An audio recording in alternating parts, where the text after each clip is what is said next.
This is a Blairing Out with Eric Blair show. Tonight, interviewing rockers on the red carpet for the 4th annual Ronnie James Dio Stand Up and Shout Cancer Fund's Bowl for Ronnie event.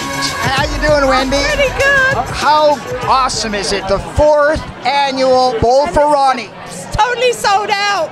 It was sold out like a week ago. It's just fantastic, you know. It's just great. And Jack Black's back today, so she's great. And Geezer Butler's coming.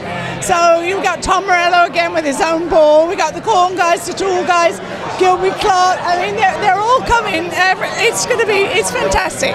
I'm so excited and I'm so overwhelmed that everyone gives their time and their talent for this event to raise money for cancer. It's amazing.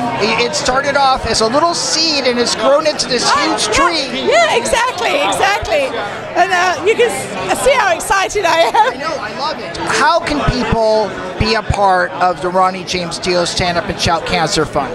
Contact us, diocancerfund.org. And there's all the events that are going on there.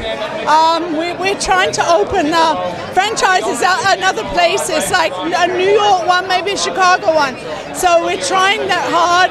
Ronnie's cousin Rock David Feinstein might open one in New York. We're talking about that. Doctors benefiting from the funds to do research. We've been supporting them. Dr. Wong will be here tonight and we'll be presenting him with a check for them to continue developing a saliva test, which will be fantastic to fund him all of next year. For you, when Ronnie transitioned from Black Sabbath to a solo artist, what was the highlight of that? It's kind of scary, actually, at the time. I think we mortgaged our house to go out. Yeah, because we won a big stage set and everything else. And it was kind of scary, but my God, when Tony Diver hit, it was like, oh my God, we were so elated. Now, there's a story that Ronnie lived next door to Pat Boone. Is this true? No, but Pat was a good friend, and Ronnie was on his album. Pat was Boone in a metal mood. Yeah, exactly. And Pat had all the guys from the Tonight Show, was his band, and when he called Ronnie, he said he wanted to cover Holy Diver. Ronnie said fine. And then he called and he said, you have to come down here, I can't reach some of these notes. It was Tom Petty that lived next door to us, not Pat Boone. Oh, really? Yeah. And did Tom say hi to Ronnie in the morning when he came out to get his paper, or what was the relationship like? I think Ronnie threw his trash can over his fence because it was in our driveway. Now everybody's still wondering about this Ronnie James Dio book, this biography. What is happening? I'm working with Mick Wall, the journalist from England, who's known Ronnie forever and a day, and we're working together. November and December, I'm putting out more stuff, and it definitely will come out 2020. What do you think people are going to learn about Ronnie from this book that they don't already know? Oh, a lot of things. A lot of things about his childhood. A lot of things. Because Ronnie wrote the book up until the middle of Rainbow. I know everything after that, and what I want to do is keep it in his words. So what we're doing is we're finding lots of interviews and things, so I want it to continue in Ronnie's words of what went on at that time and so on. So, but the part all the way up to the middle of Rainbow is completely Ronnie. And there's a lot of stories in there that a lot of people have been surprised about in his childhood. Tell me, what did you love most about Ronnie?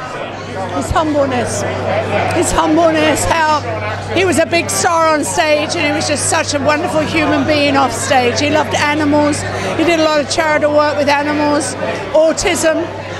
He was just a great person that loved people, loved his fans, spent hours with his fans because he always said, never forget where I came from. That's a very special person. There's not many people like Ronnie. One of the segments of society that Ronnie really championed when he was alive was lost children, runaways. Is that legacy ever going to be carried on? Actually, yes, because even if you look at Holy Diver album cover, it shows what you think is a monster drowning a priest, a bad guy drowning a good guy. Ronnie's interpretation of that was never judge a book by its cover, never judge someone by their clothes they wear. If you're a heavy metal fan, they've got a good heart inside. Doesn't mean to say they're going to go be Jack the Ripper or something. Never ever judge someone by their appearance. Well, one of the things we learned from Ronnie is that just because a guy wears a suit and a tie does not mean he's the good guy. Oh, not at all, not at all. Or a priest. Exactly. Wendy, God bless you. Thank you so much for having us out. Thank you, Eric, for always supporting us, always supporting us. We couldn't do it without you. Oh, I have some good news. I put up an interview in 2015 with Ronnie from 2002, and all of a sudden, in the last 3 months, it's been getting so many comments. Right. It's done 140,000 views on YouTube. Fantastic, fantastic. Yeah, because Ronnie's been past almost 9 years now, and we still have 2.5 million people on our Facebook.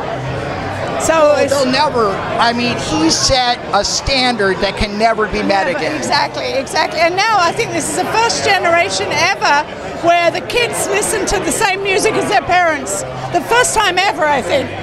Well, let's face it, the new stuff, I'm sorry. I know. Hopefully, I'm hoping there's going to be some bands that will, we'll do some good. Slash's Kids band, Classless Act is a good band, I think. So there's some other bands that are coming up. Well, there's a trend in Hollywood right now where there's a lot of bands, but they're the children, like Gilby Clarke's daughter, Frankie. Calico, and then Jeff McDonald from Red Cross, his daughter is in the Side Eyes, and then we have Starcrawler. I mean, all of these are Hollywood kids. Exactly, and we hope that they will become successful and be great bands and play great music, because we need it. The Blairing Out Show.